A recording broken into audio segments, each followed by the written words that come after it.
Now on the KRON4 Morning News, Oakland leaders making a decision about how to handle the massive budget deficit. We're going to tell you what's on the chopping block. A dense fog advisory in effect this morning. We have team coverage of weather and traffic.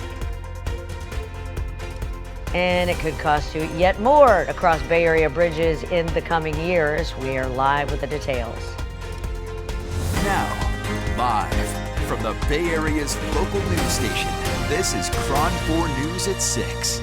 Good morning and thanks for tuning in on a Wednesday. I'm Daria. And I'm Raina in for James this morning. Hey. Yeah. Oh, could you see on your drive? I was couldn't. fine. I was joking yesterday. It was foggy, but today I didn't see fog. It was so dense. Is the Golden Gate foggy? No, the Golden Gate's like the clearest one. That makes sense. So yeah, Daria, you are right.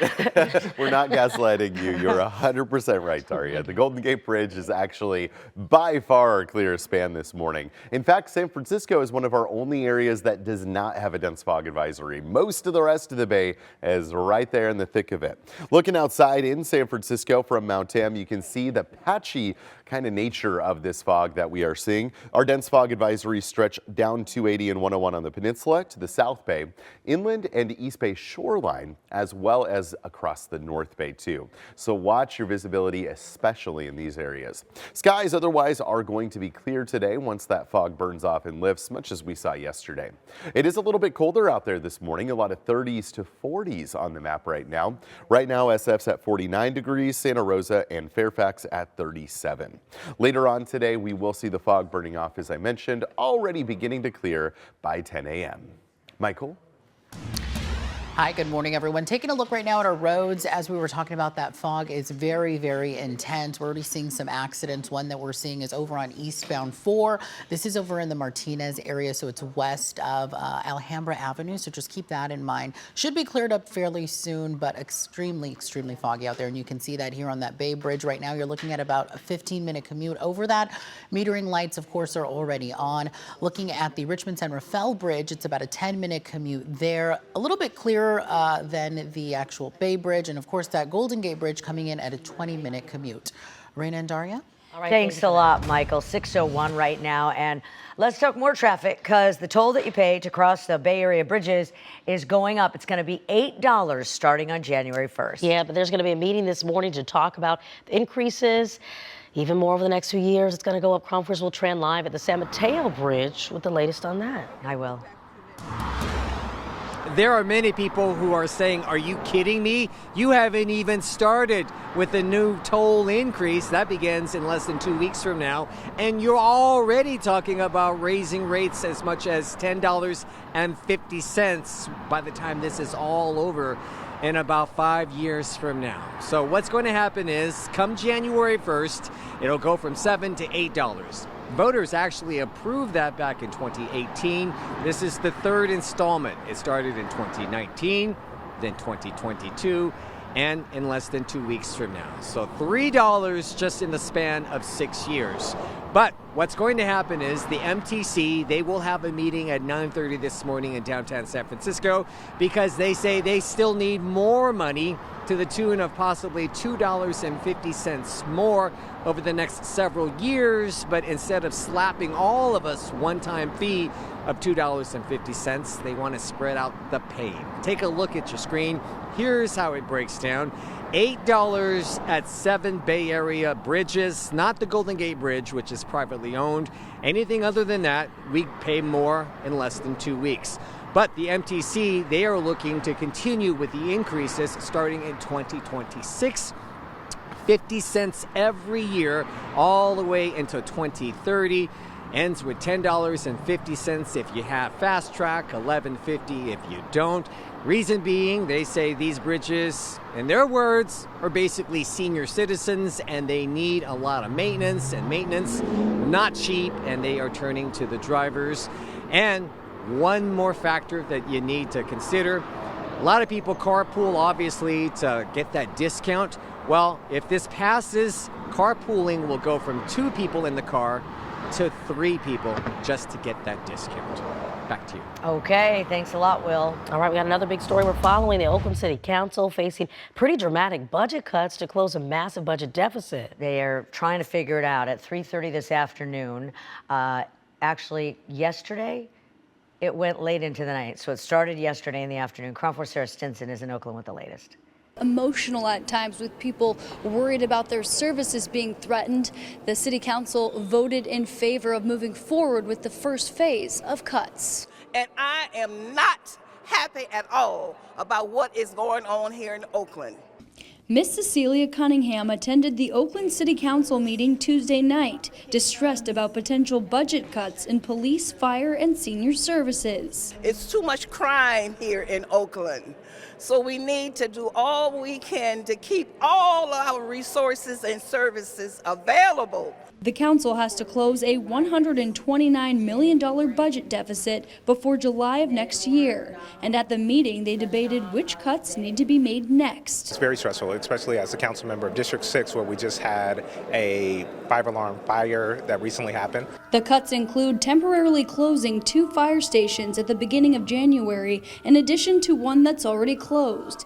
And in the next phase of cuts, the council could close 4 more. Here's the fire union Vice President Seth Euler. I mean, that's not just you're going to be waiting a minute or 2 longer, you're going to be waiting 20 minutes or 30 minutes for a fire engine when your house is on fire or your heart stopped. So it's deadly. The council is also considering a $32 million cut to the police department through a reduction in overtime and canceling police academies. A union researcher explained how the police could be more efficient. Harvey Rose found that 12 officers extended their shift 500 hours or more in just 1 year.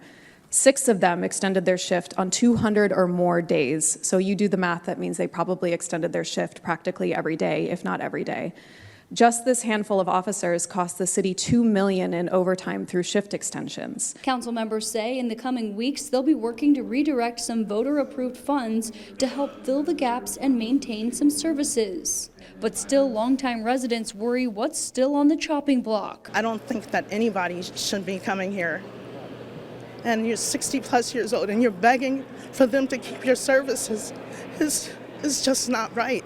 Michelle Haley wore a rope around her neck while she spoke to council members, symbolizing. It feels nothing but like a financial lynching. They said, oh, your time is up. I'm like, this city's damn time is up.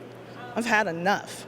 30% of fire stations in Oakland are still on the line. However, Councilmember Dan Kolb did make an amendment that would designate $7 million of the Coliseum sale to restore any fire stations that close.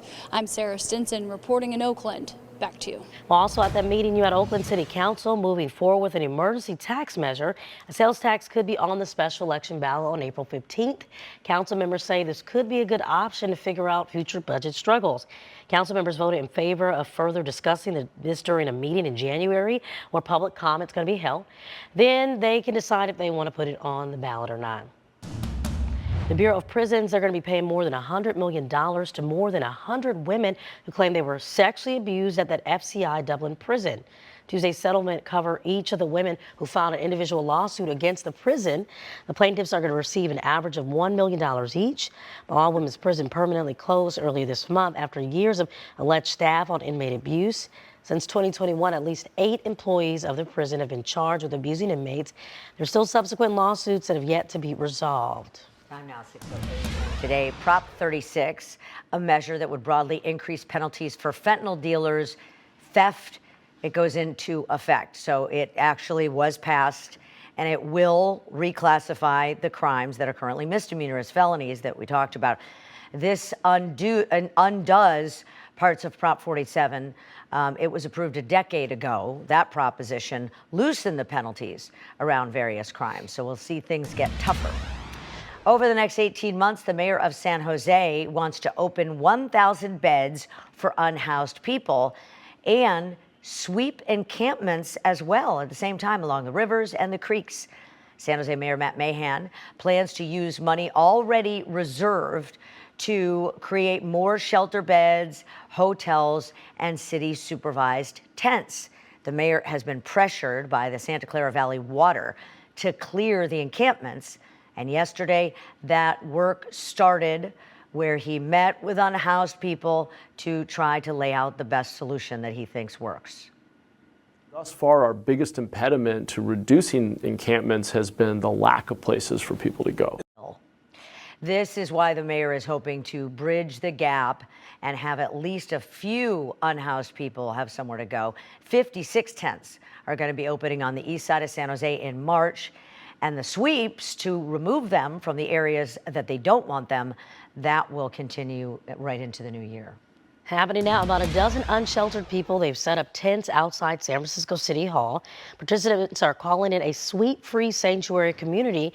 They say they're protesting the Supreme Court ruling that allowed cities to sweep homeless encampments without offering shelters.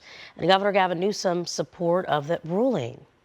So this has resulted in a very violent reaction for many of our unhoused community members, elderly people having medications thrown away and wheelchairs thrown away and just being destroyed by the state and by the police. Organizers say similar communities have been popping up in Berkeley, Oakland, and as far away as LA and Seattle. It's 6:10 right now, and coming up on the KRON4 Morning News, from insurance for your car to break-ins and parking tickets, there are more new laws that are going to affect California drivers. We'll take a look at them. And PG&E is getting more than $15 billion from the federal government. What are they going to do with that money? Plus, a call for CHP to patrol one specific area of the Bay Area more. We'll tell you how some people are taking matters into their own hands.